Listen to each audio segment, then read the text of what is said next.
It all started when I was back in university, and I was using a few open source tools, and I joined a few mailing lists. I started discussing with the team, and I proposed a few improvements on their project. And I was really fascinated by the idea of different people working in different countries and different continents, putting this joint effort, and the result was astonishing. So I thought it's a great concept, and well, you sooner or later start bonding with the team, the open source team, and so it feels like a big family. So I really enjoyed it.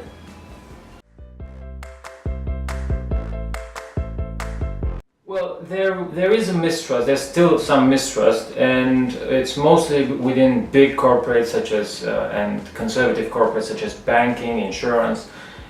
People there are mostly buying the name instead of buying the software. But this is slowly starting to change. Every industry in our life is being digitally transformed, and there's software is eating the world. So sooner or later, if you want to survive, you have to do improvements, and you have to make a better software.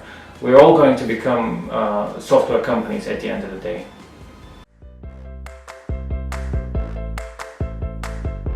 Companies such as Pivotal, they're part of a big group within Dell or EMC.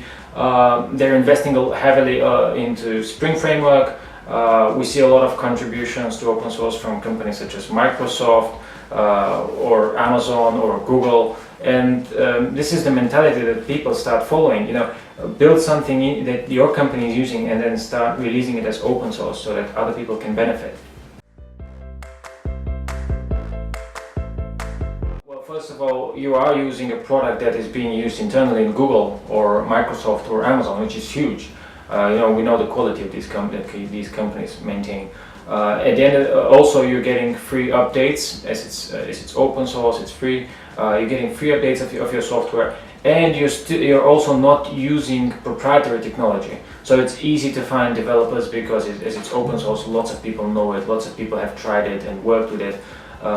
Meanwhile, on the other spectrum, you're using some proprietary technology, only a few people know it, and it's hard to find developers and consultants, and they're super expensive.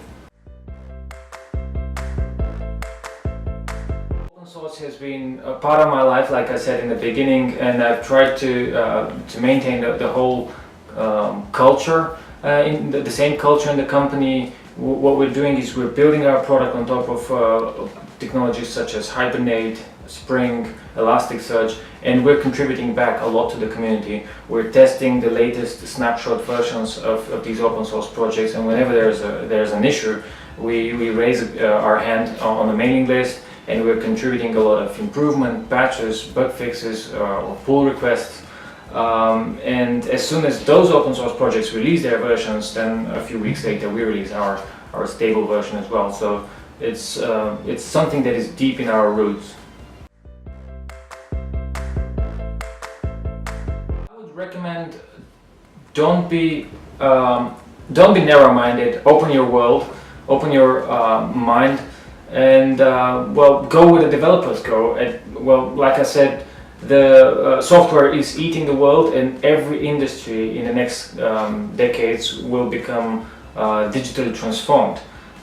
We're all going to become software companies, and we're all going to need software developers. So go where the developers go, and because developers like open source, well, embrace it.